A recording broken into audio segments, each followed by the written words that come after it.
This is Maurice Jones-Drew, and you're listening to the What's Bruin Show.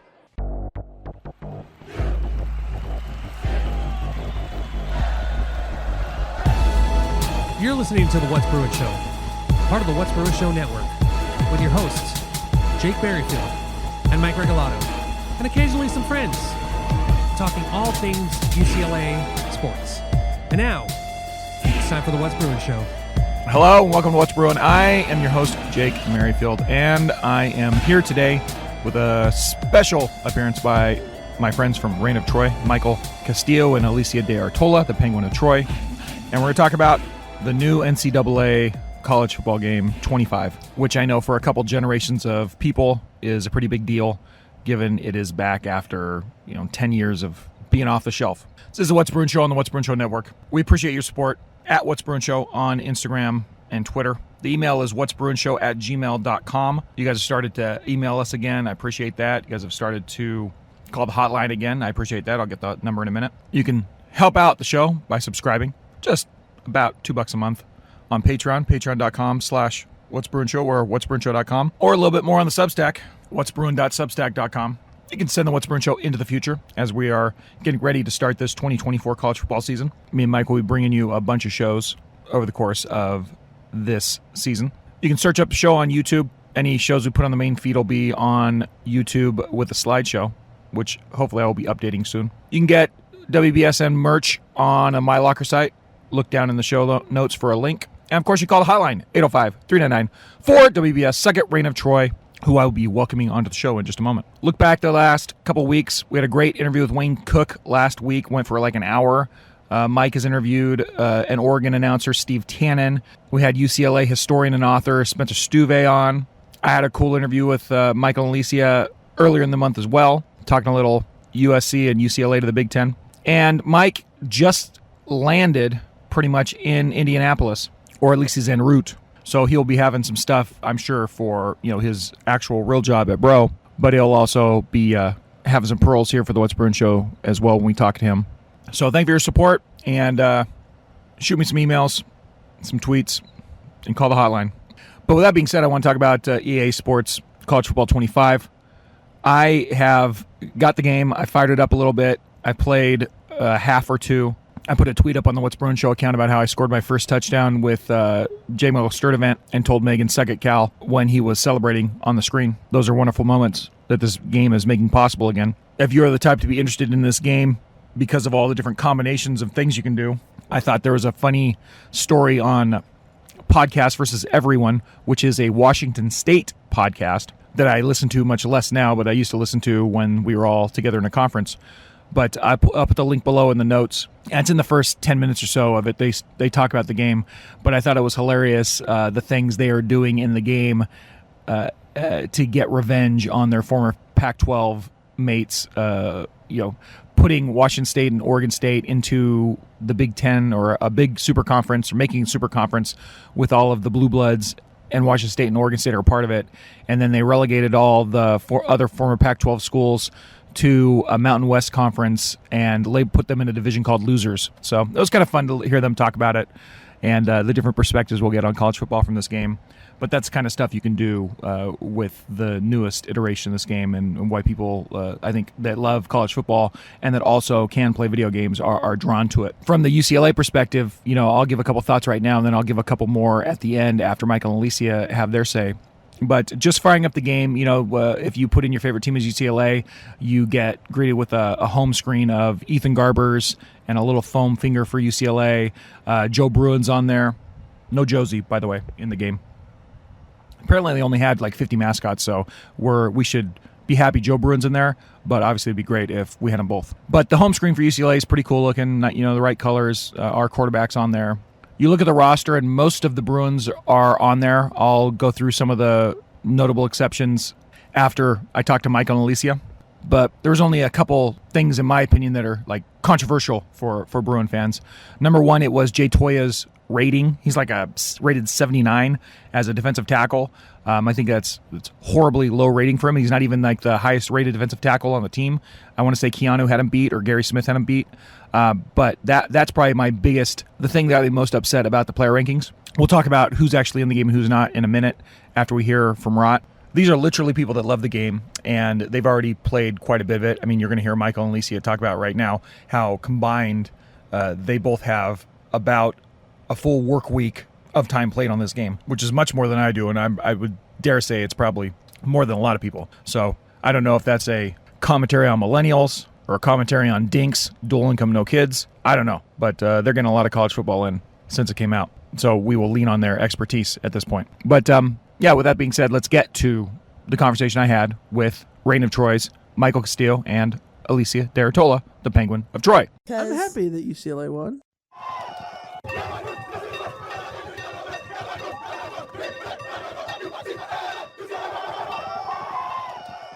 I was actively rooting for UCLA today, and it makes me feel dirty.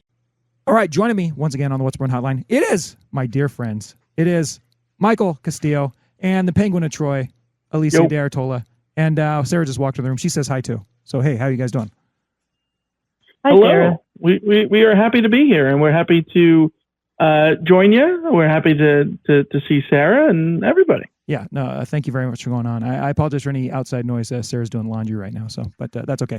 I wanted to get you two on the horn, on the old blower, because this game just came out and kind of took over the college football world for, the preseason of college football. I think that's kind of fair to say. And I don't know if I know anybody personally that has as many reps already as the twos of yous. Number one, that's an accurate statement, right? You guys have played quite a bit so far, just in the week that you've had it? Oh, yeah. Yeah. We've played a lot, yes. That's good. So you guys are the ones I want I think if you looked at our hours in the game, it would be sort of embarrassing. Honestly, like if you did. Well, don't be embarrassed. Hold on. I'm literally on here right now. Does it say how many hours? Yeah, look for it. I don't see it, but I'll tell you. 48 hours. I've played 48 hours of this game so far.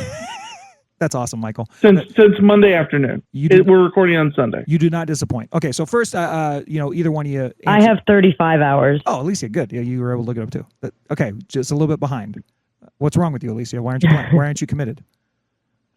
I went hiking on Friday. Oh. Is really what happened. And you didn't come back murdered, so that's good. And I didn't come back murdered. No, that's excellent. No. Our dog came back injured. Yeah. So What happened? Poor Jessie. What happened? She's got like a blister on her paw. She's limping. She's really mad at us right now because we literally just forced her to do a little foot soak and wrap up the paw, and she was not exactly thrilled about that situation. Oh, so. That's a bummer. I hope she gets well soon. Poor pup. Yeah. Okay. So Absolutely. Number one, for either one of you, or actually, start with you, Penguin. What, after this game was gone for a decade and now it's back, and I feel like if I'm thinking about your story with this is, this college football came around, not too long after your college football fandom kind of started. Is that an accurate thing to say? And what did you miss about it? And how are you glad that it's back? I missed everything about it. I was obsessed with this game growing up. As soon as I became sort of a football fan and ended up having gaming devices, I was playing this game, playing through seasons as USC or Navy or some random team that I'd create. I loved doing team builder and all that kind of stuff. So it being back, it feels the same. Like it's remarkable how it is as I remember it, even as it's sort of next gen now, and the gameplay is certainly more sophisticated, and I'm having to sit here and do a lot of practice reps to avoid throwing interceptions on every down and all of that. But my big concern was I hate Madden. I have not enjoyed playing Madden for probably a decade. Every time I talk myself into it, I'd play it and I'm just going I'm not having fun playing this game. So I just quit.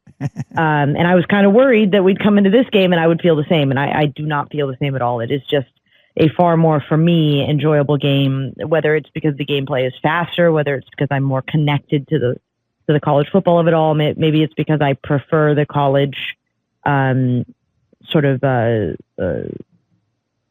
skill differential and chaos creation and all of that. It's everything that I hoped it would be and more. So I'm pumped. That's awesome. MC, how about you? Yeah, I mean, I've been playing Madden in a league for years now, so I expected that there would be a lot of similarities to Madden, because for the most part, I think the people the hate that Madden gets, I think, is because of its complexity in trying to be realistic. And the NCAA game has found a way to have all of those hallmarks of a realistic game while still feeling like the arcadey, fun game that we had as kids. And that combination is so good because it also creates its own realism, which is college football players. And one of the reasons I think we love college football is like, these are not completely infallible players, right? Like, Yeah. this is a sport in which there is a talent gap. There is weird things that happen. Every single player on the field makes a mistake all the time, right? Like, those are the things and crazy plays get played, and it's not the perfection and the order that the pro game has. And I think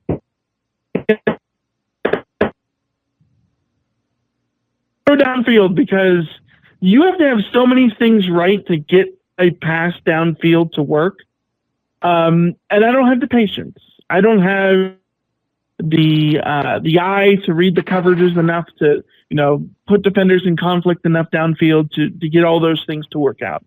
In the college game, even on the higher difficulties, you're able to do that because you're able to take chances, because sometimes the defender's just not going to be great. And it's not that just makes it easier. Sure, it makes the games easier in a certain way, but like, it ends up just feeling so much more fun that the game is just wide open. You can do all sorts of things. Not to mention that, like, the option is back. You could run the option, and running the option is way more realistic in College Football 25 because it's not getting blown up literally every play like it does in Madden, where the option works like 25% of the time in Madden. The option works a hell of a lot of times in College Football 25, and that's realistic because teams who develop a scheme on offense to run the option end up being really good at it. Like, that's just how it is. Like you don't randomly just throw the option as a random play in your playbook. If you are running the option, it is a keystone part of your attack, right? And I think that's the kind of thing that you see in the game. The versatility in scheme and all those things, it is refreshing. It is so fun. Obviously, the pageantry, the realism in you get a first down and, the bands are playing the right songs. You score, the fight songs being played, like, all those things are so on point. And EA did a great job that, you play with SC and you're going to hear tribute to Troy and Fight On all the time. You play with UCLA and you're going to hear Watch Yourself, whatever your stuff is. Mm-hmm. And, it's great. It's great. No, I agree, and you brought up so many good points there, both of you. The thing to hear about the option, because I haven't, truth be told, I've played a half of this game so far, and I completely noticed what you were talking about as far as like throwing the ball and having a lot easier time with it than I did in Madden, but kind of for the reasons you said, Michael. Hearing about the option and being able to kind of run whatever offense you want, because that's what makes college football so fun, because the diversity of it is just a very, very cool thing. Now, thinking about the pageantry that's in the game, you guys fired it up. You guys are both people of Troy. And as far as how they got the SC stuff right, as far as like I heard that there's only like 50 mascots in this game, but I imagine that the USC ones are in there. I know the Bruins have Joe Bruin, no Josie Bruin. Yeah. How do you think that they actually did with the individualized stuff for USC, just, aside from the gameplay part, just all the cool pageantry stuff? I think it kicks ass. Like, right before the game, you see the drum major plant the sword in the field, and that stuff is awesome. Like I mentioned, that they got all the band cues perfect. That's cool. And I know Alicia can sort of go on a rant about this, but I think the only key mistake that they made, which is sort of an understandable mistake, is the Heisman numbers because of some issues that they've had with the roster where some guys either have opted out of the game or were not added into the game. Like it's unclear why Woody Marks, USC's presumed starting running back transfer from South Carolina, is not in the game. It's unclear if he doesn't want to be in the game or he just like hasn't submitted his paperwork yet or what. But the guy who is in his place is a computer generated guy named Travion O'Neal who wears number 3. Number 3 is a retired number, and it drives Alicia nuts. Yeah, that is funny. I love Travion O'Neal, the player in the game. He's a really fun running back to use, but also he's wearing number 3, and it's like, guys, like this is. He should not be wearing number 3. I'm sorry. Yeah. Also, USC's backup quarterback in the game, Cade Fox, is wearing number 11. Again, should not be wearing number 11. And I'm sure there are others that I just haven't noticed yet that, like, these are retired numbers that... Jacoby Lane, not in the game. And his generated proxy is wearing number 45 at wide receiver, which is upsetting. Yeah, which is just weird. Yeah. Outside of that stuff, I think the realism is awesome. I think it's super good. Like Miller Moss is not an infallible quarterback, but he's also very good. He's very good in the game. He does everything that you want him to do in the game. He's also not like the greatest quarterback you've ever seen in a college video game, and that's kind of how it's supposed to be, right? Yeah, no, absolutely. Yeah, and that's the thing is like the players are fun to play with. Like players like it's actually interesting because players like Zachariah Branch, who is a supremely just like super high potential player, but we haven't really seen him be a great receiver yet. We know he's a great special teams guy. He's got 97 speed. He's taken off the top of every defense that we're playing. Like it's absurd. So like, you know, it's sort of fun seeing these players who, when you put their attributes down in a computer generated world, sort of what their fully formed abilities might be. And that's sort of just, it's getting me super excited for the season. Like I'm not delusional enough to sit here and say that Zachariah Brandt will play like a 91 level receiver this coming year. I would love it if he does, but I'm not necessarily gonna say that he absolutely will. But like we all know he has the potential to be this player that we're using in the game, and that's just kind of like another fun wrinkle to the game is that I think you get to know your team a lot better. I can say for facts when I was playing, you know, NCAA 14 and everything before that, I knew USC's roster up, down, left, right, center. I knew other rosters up, down, left, right, and center because I was playing the game with them. And the 10 years since we lost this game, like I've only known USC's roster top to bottom when I've been covering the team and going to practice and needing to sort of have a reference of who was wearing what number. And it was like literally my job. But it's hard to sort of know that kind of stuff off the cuff unless you're literally being paid to know it.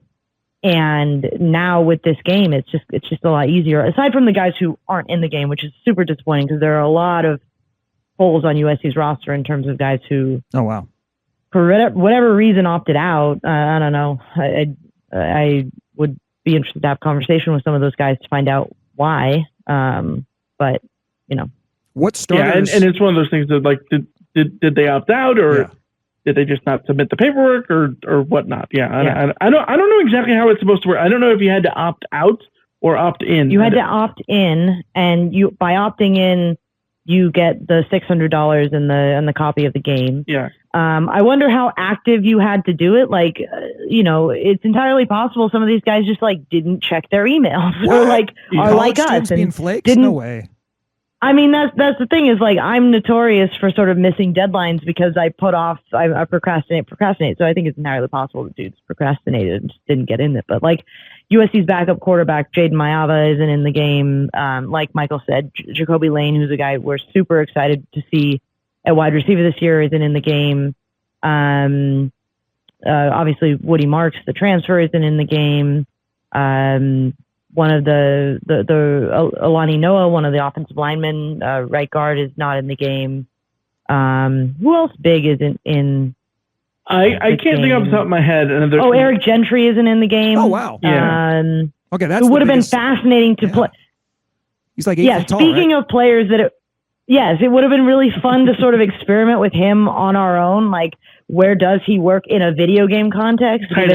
Given, I mean, oh my gosh, can you believe if I got the chance to put Eric Gentry at tight end, that would be really, really fun. But yeah, so there's, it's just a bummer to see some of those guys not in it. But I also think the game is so popular and this launch seems to be so just overwhelmingly positive that I think we're going to see more and more players opt into the game and make more of a point because everybody's talking about the game. Everyone's playing the game. I think there's going to be a lot of like FOMO going on with guys who didn't get their names and likenesses in there. Yeah, absolutely. And that's the really cool thing too, is that they can, now that we're in the age of it's all digital, and really if you get a disc, it's only because you want the disc. They can change it on the fly and adjust it as we go. So I'm real curious to see how it adjusts too. Well, even the disc. Hold on, please, Jake. Yes. Did you buy a disc? Of course. Of course, I have a disc. Well, just so you know, like the disc is basic. The disc is basically just an unlock code. Like you still need to download the game from the disc. So like they're going to be adding. I think they're going to be adding. Did you want the disc or did you want the box? I want the box. I could care less about the disc. I use the disc as a frisbee. Well, now I can't because I won't be able to play the game. But yeah, no, I want the box. And the next time the box comes out with some Trojan on there, I'm going to deface it and put it up on my wall, like I did with all the ones in the early 2000s. So yeah. That's how it goes. Now, as far as a couple more USC in the game sort of questions that I want to know from you guys. Thinking about the playbook, that's the one thing that jumped out at me was, UCLA's has a new offensive coordinator, new coach, and Eric Bieniemy has his playbook supposed to be kind of a hodgepodge, West Coasty type of thing. But I fired up the playbook on this game and I was like, what the hell is this? It was lame. The UCLA's playbook is lame, and I can't say it's accurate or not because we have no idea what the offense is going to be. But how did you guys feel with the consistency of Lincoln Riley and Lincoln Riley's offense? Was the SD playbook in the game kind of what you thought it would be? It is there. I don't know that I've used it enough to really talk about it. I'm someone who likes to build my own playbooks, and I've been trying to figure out, like, I know that there's a bug right now about whether or not you can actually use a custom playbook in a head-to-head matchup. So I've been testing out a bunch of different playbooks. But when I think I played like one game with the SD playbook. It seemed about right to me. A lot of runs and a lot of passes and misdirection runs and that kind of stuff. And that seems about right. Alicia, you were using it against me when we played head to head and streamed the other day. Yeah. I think the USC's playbook is very fun. It feels like a lot of the plays that we've seen USC run. It feels relatively true to life. So I would definitely say it feels like you're playing with USC when you're playing in that sense. Yeah. It's like Michael, I've been mostly using Memphis's playbook right now because I'm going to be Memphis in our dynasty, and I'm in training camp learning every play in that playbook. Interesting.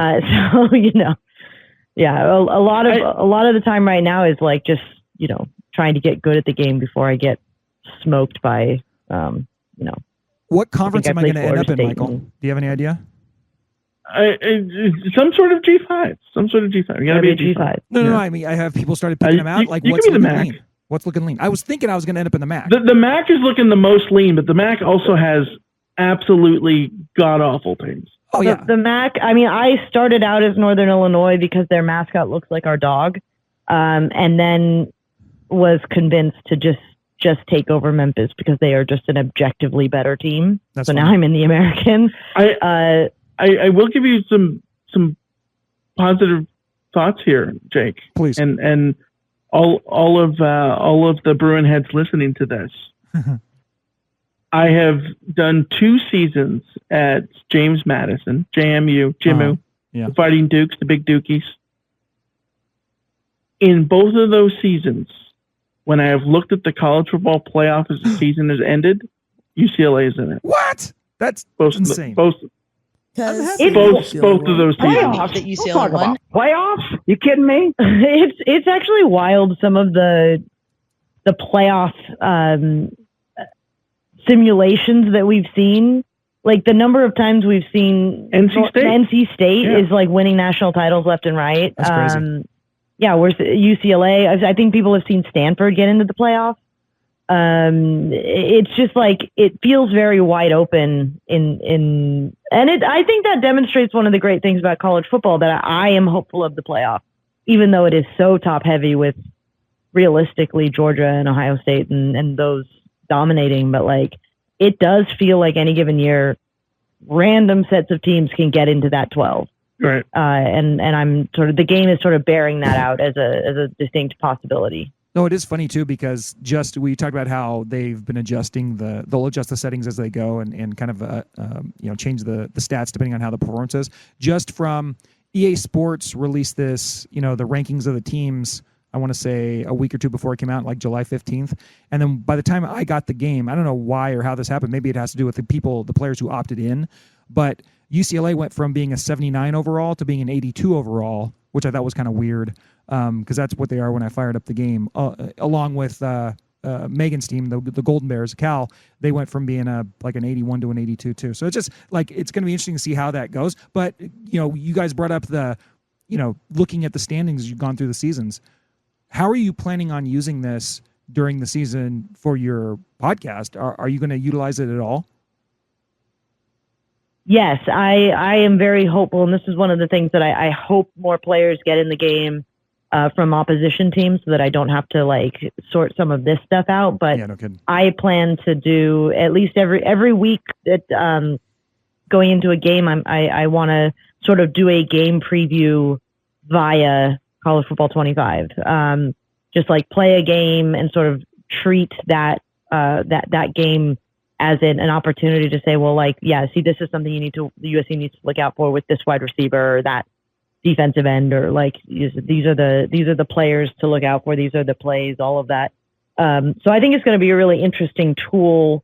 Certainly not infallible, because again, the game is, of course not. The game is the game. It's not reality. But I have used it in the past so much to just get to know other college football teams that I'm excited to use it now.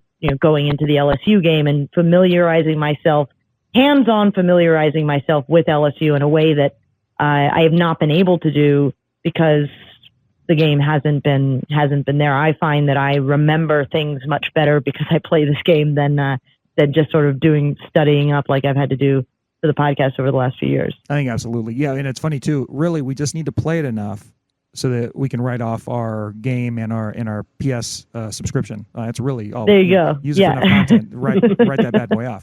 No, it's crazy. Yeah, you guys bring up the LSU game. A little breaking news from my part. I just found out that Molly, her move-in weekend to UC Santa Barbara is the day after the LSU game. So I've been planning on going to that game for, I don't know, since it was announced, and now it's in doubt. I'm a little worried about that. I'm a little sad. But if I don't go, then we'll have to go the next time we have a reason to be out there in Baton Rouge, because you guys haven't been there yet either, right? No. I've been to Baton Rouge, but not for a game. I've walked outside of Tiger Stadium, but not for a game. Why were you in Baton Rouge? Our good friend Trinice Ferreira did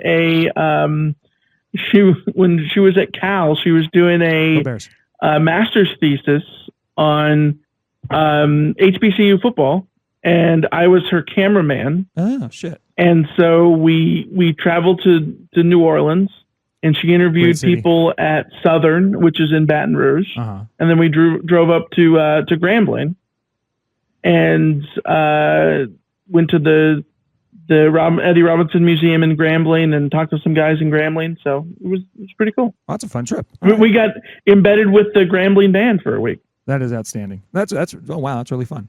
All right, so finishing this conversation about the darn game. Michael, you said you got 48 in. Lisa, you said 35, if I remember correctly. How many games or seasons or dynasty modes or fantasy whatevers does that equate to, Michael, for you? I've played 2 full dynasty seasons and probably 7 or 8 exhibition games on top of that. So basically 3 seasons worth of entertainment so far. Penguin, how about you?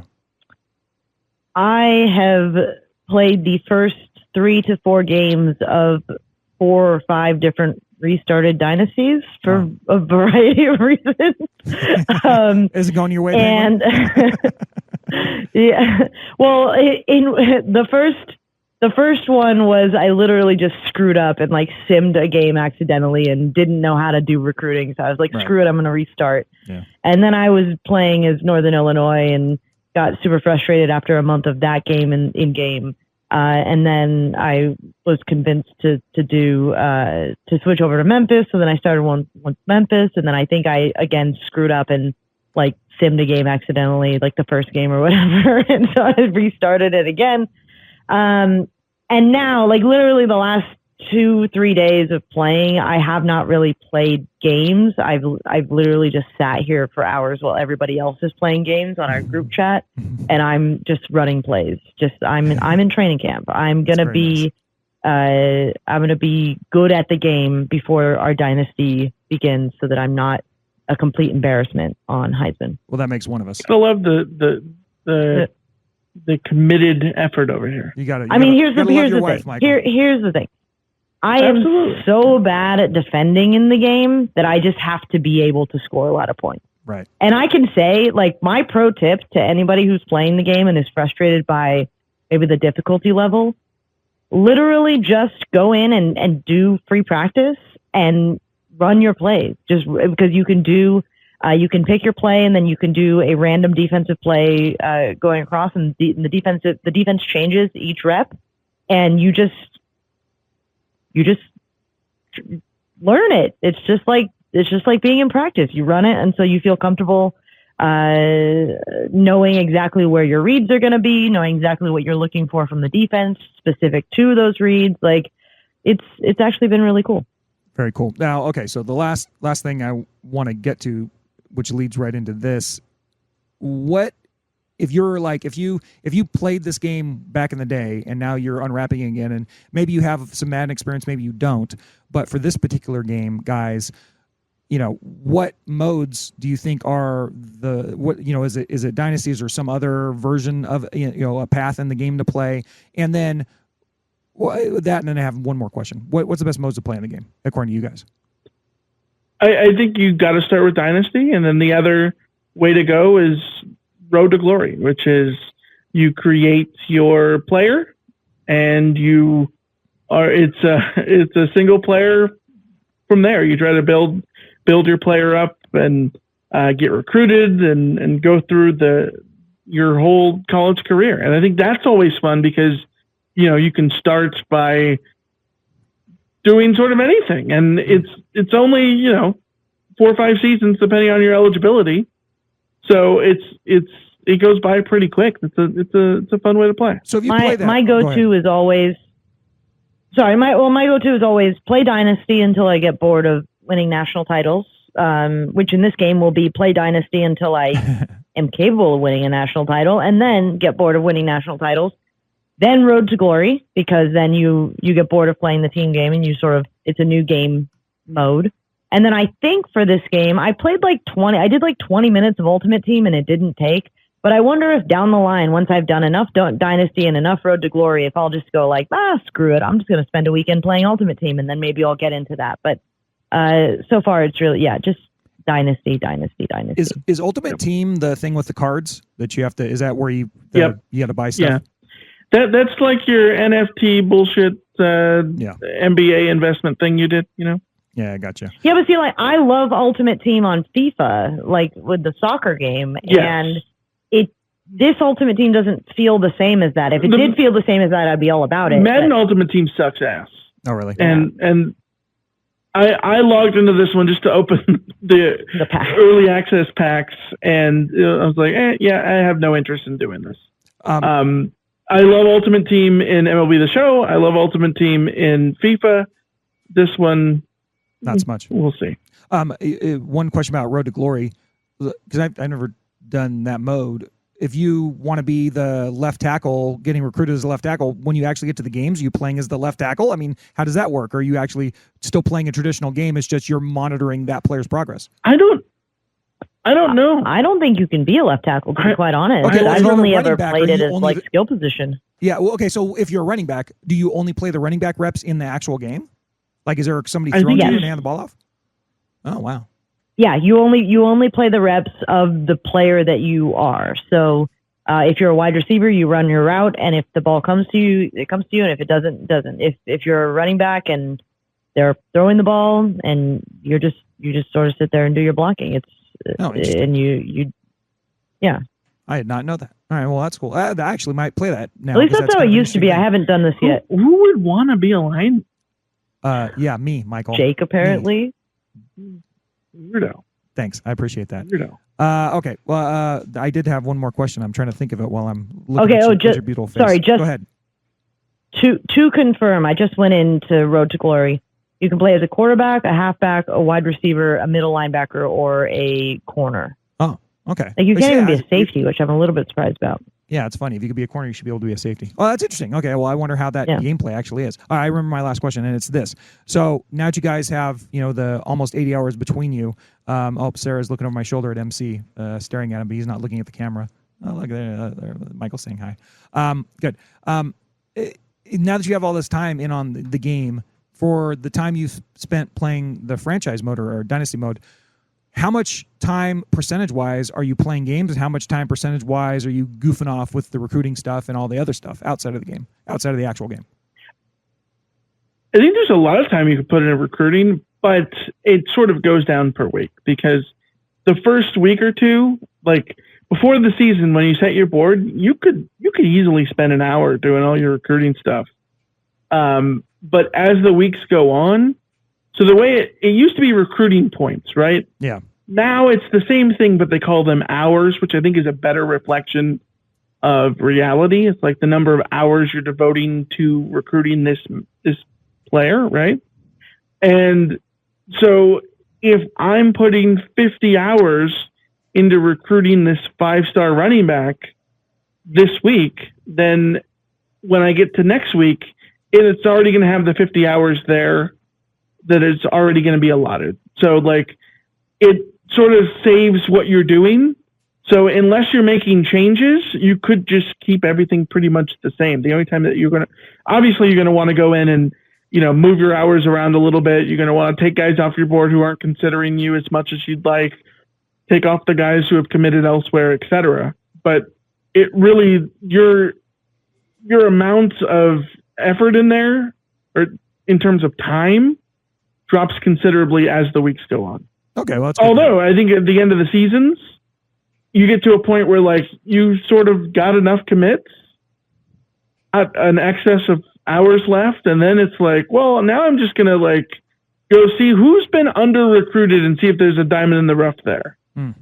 And you could just like screw around and just try to find, scout some dude that way. But I don't think it's too much. It's definitely, there's more time playing the game than recruiting, but it probably starts out 50-50 and then goes down from there. Oh, that's good to know. All right. How about you, Alicia? Any thoughts on that?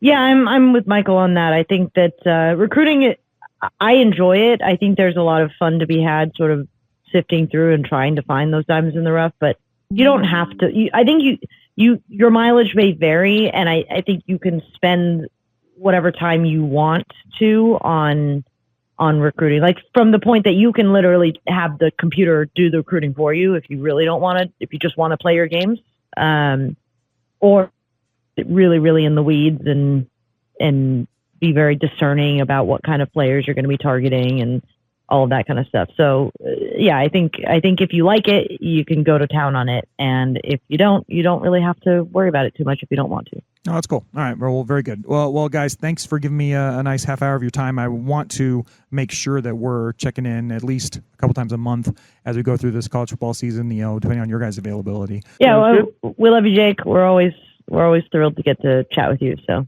thank you for having us on. Wonderful. Yeah, absolutely. All right. You're the man. Yeah, you're the man too. And you're the woman, Alicia. With that being said, I guess I'll see you next week, and we'll talk to you soon then, right? See ya. See ya. See ya. Let's get an 8 clap. They kick ass.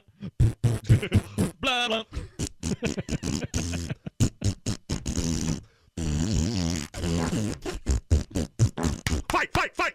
All right, I hope you guys liked that chat. And if you were interested in getting the game and this was kind of information you needed to either put you over the edge or keep you away from it, then I hope it was helpful. Getting to kind of the things that struck me about hearing from them about it. I haven't had enough reps on the game to really get into a lot of the gameplay stuff, but I would agree with what they said. I don't see any reason to disagree with it, with what their thoughts were on how the game actually plays. I have played some Madden in the interim between when the game was active last time and not, and it plays just like a modern Madden football game does.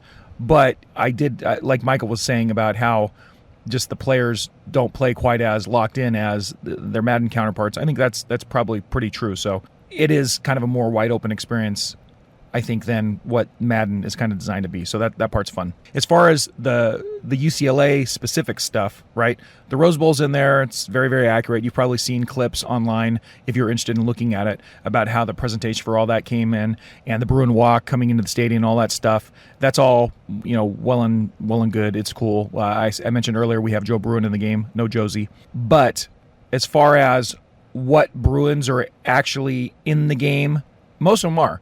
The biggest exception to that are the offensive line. There's a lot of offensive linemen missing, and there's a lot of offensive linemen, as a result, have to be generated by the computer. But for the most part, all the people we know are in the game. The notable exceptions at this point are number 11, Chase Griffin, who is not one of the quarterbacks on the team.